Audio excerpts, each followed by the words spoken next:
Selamat datang Infornomi di sini dengan Nubia Neo 3 dan hari ini saya akan melakukan unboxing, melihat sekilas perangkat ini, serta membahas spesifikasinya.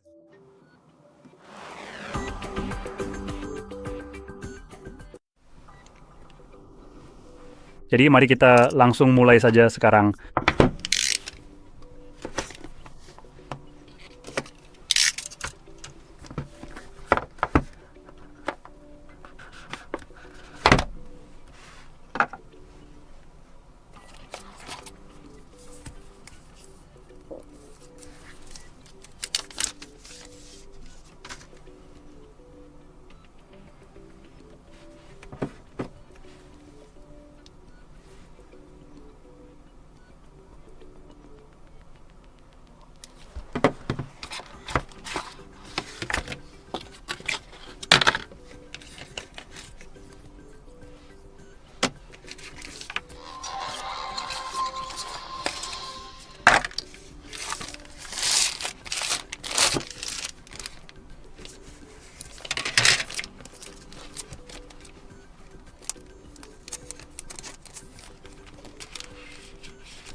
Oke, jadi itulah semua yang ada di dalam kotak.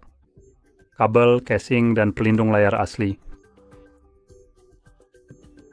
Ada keadaan yang sudah terpasang sebelumnya karena alasan yang agak bodoh, jadi alih-alih Anda tahu.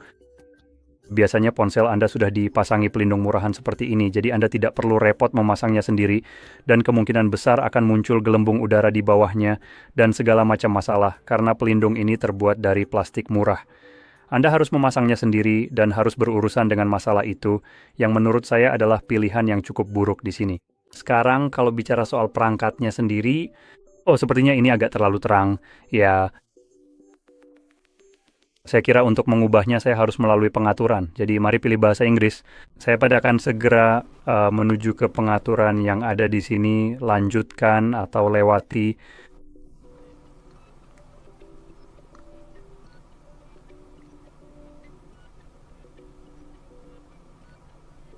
Ayo.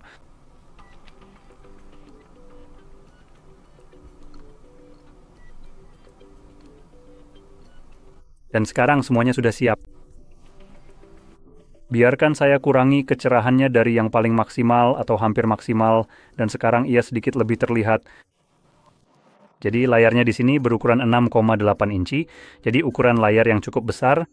Layarnya juga beresolusi 1080p, jadi lebih tepatnya 1080 kali 2392 piksel. Ini adalah, apa namanya, benar-benar layar OLED? Tidak mungkin. Tertulis ini adalah layar OLED, tapi saya ingin memeriksanya di sini. Mari kita aktifkan mode gelap, nyalakan. Ya, itu memang terlihat seperti layar OLED. Oke, menarik. Jadi perangkat ini dilengkapi dengan layar OLED yang cukup bagus dan refresh rate 120 Hz serta tingkat kecerahan sekitar 1000 nits.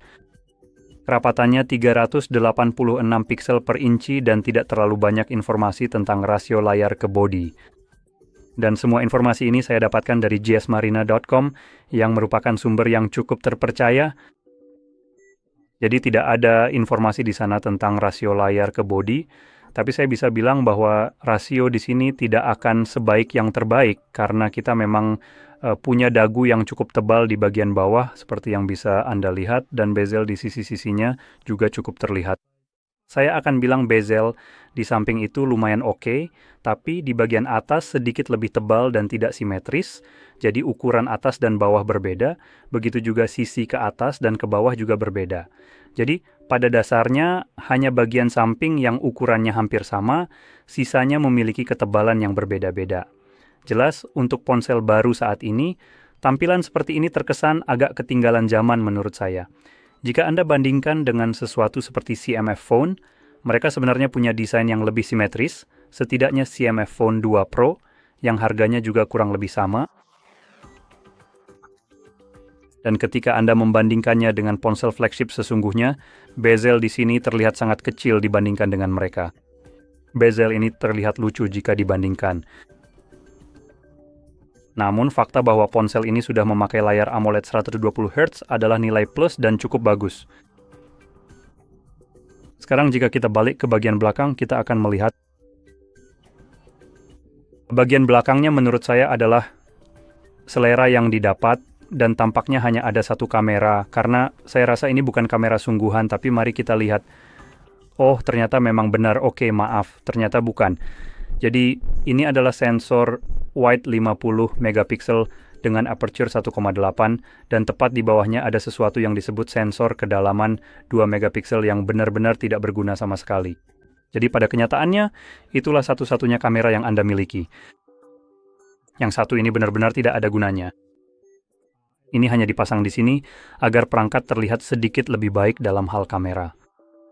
Sekarang di bagian depan juga ada kamera selfie dengan desain punch hole yang menampung sensor wide 16 megapiksel dengan aperture 2,0. Baik di depan maupun belakang, Anda hanya bisa merekam video hingga 1080p30 frame per detik yang sebenarnya bukan yang terbaik. Jadi beralih ke bagian internal. Di balik rangka kaca dan plastik ini terdapat baterai berkapasitas 6000 mAh yang cukup bagus dan kecepatan pengisian daya 33 watt melalui kabel tanpa pengisi daya yang disediakan. Kami memiliki 8 GB RAM dengan untuk beberapa alasan tidak disebutkan penyimpanan di GSM Arena. Biar aku cari kotaknya saja. Apakah tertulis di sini? Atau di sini adalah... Kamu bercanda? Dengan serius? Tidak ada apa-apa? Baiklah, kalau begitu. Saya rasa saya harus melakukannya sendiri dengan masuk ke pengaturan. Karena tampaknya baik kotak maupun GSM Arena tidak dapat memberitahu saya apa tempat penyimpanan di sini. Penyimpanan, dan kami memiliki penyimpanan sebesar 256 GB. Sekarang tertulis 223 karena sebagian sudah diambil, tetapi ini akan menjadi 256 GB dengan 8 GB RAM. Menurut saya untuk varian dasar, saya sebenarnya bisa melihatnya di sini. Untuk varian dasar ini kapasitas penyimpanannya sudah oke. Sekarang untuk urusan ekspansi, mari kita ambil ini.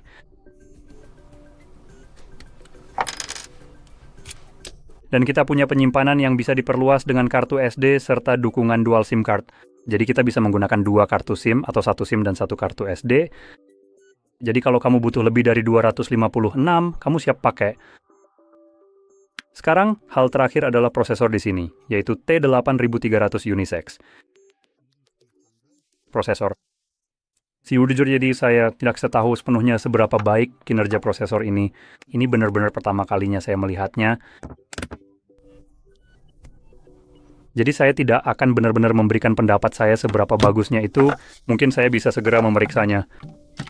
Jadi bersabarlah sebentar saja sementara saya memindahkan kotak itu ke tempat yang seharusnya. Mohon tunggu dengan tenang dan jangan khawatir, saya akan segera menyelesaikannya. Setelah itu silakan salin ini dengan hati-hati agar tidak ada yang terlewat. Mari kita coba melakukan sesuatu seperti ini bersama-sama sehingga kita bisa memastikan semuanya berjalan dengan lancar dan sesuai rencana.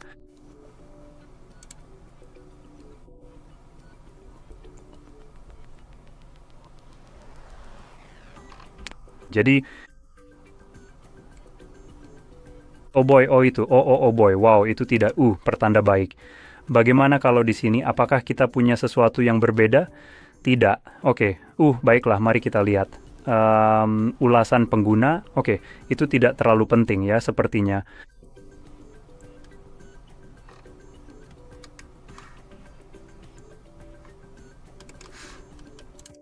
Satu pemeriksaan lagi. Tolong beritahu saya bahwa ini, oke tidak, ini sampah. Dan, ayo situs web, silakan dimuat. Oke, itu hampir sama saja. Dan 2 tolok ukur. Biar saya cari dulu sebentar saja ya, mohon tunggu sebentar. Tidak menemukan yang ini.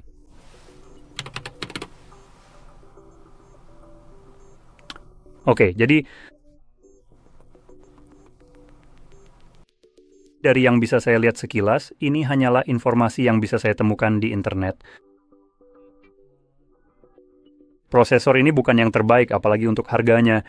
Dan ketika saya cek di 622.com untuk tolok ukurnya, prosesor ini bahkan tidak masuk dalam 216 prosesor teratas, entah kenapa. Sekarang bisa jadi memang tidak ada data untuk prosesor ini sehingga tidak muncul atau memang performanya lebih buruk. Tapi dari yang juga saya lihat di situs web lain, sepertinya memang lebih buruk. Jadi topcpu.net menilai prosesor-prosesor ini dalam bentuk persentase karena saya membandingkannya dengan MediaTek 7300. Nilainya, MediaTek 7300 itu 41% lebih baik daripada T8300 yang ada di sini. Jadi rata-rata sekitar 40% lebih baik. Dan itu bukan peningkatan yang kecil, hanya untuk menegaskan saja.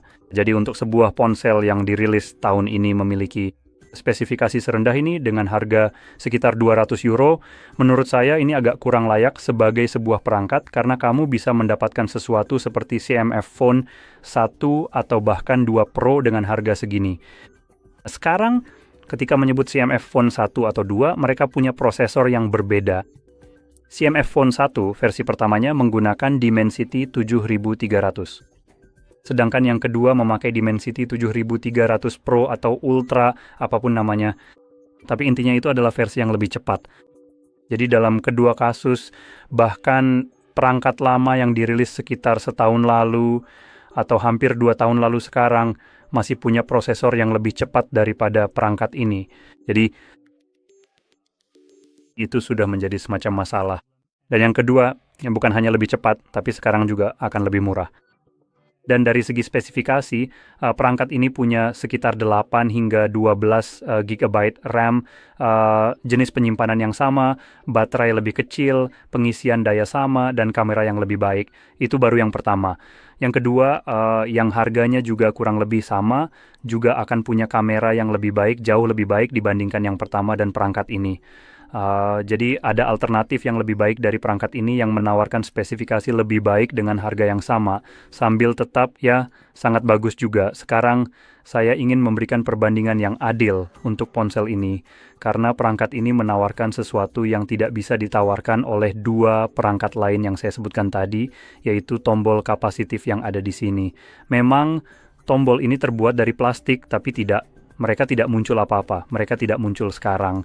Jadi jika kamu membuka semacam, seperti GameSpace, tolong hentikan GameSpace, kamu bisa memetakan tombol-tombol ini di dalam game untuk dijadikan trigger, dan itu sesuatu yang tidak bisa dilakukan oleh dua ponsel lainnya.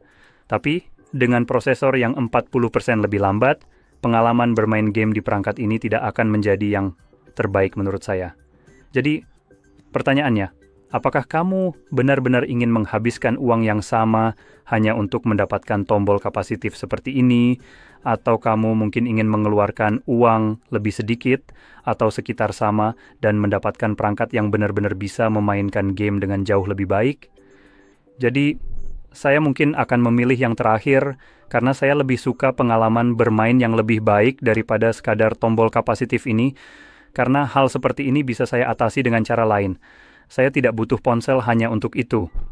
Saya bisa misalnya menghubungkan gamepad lewat Bluetooth atau memakai salah satu gamepad yang bisa dijepit di sisi ponsel, dan itu akan punya tombol fisik di sana yang jelas jauh lebih baik daripada layar sentuh.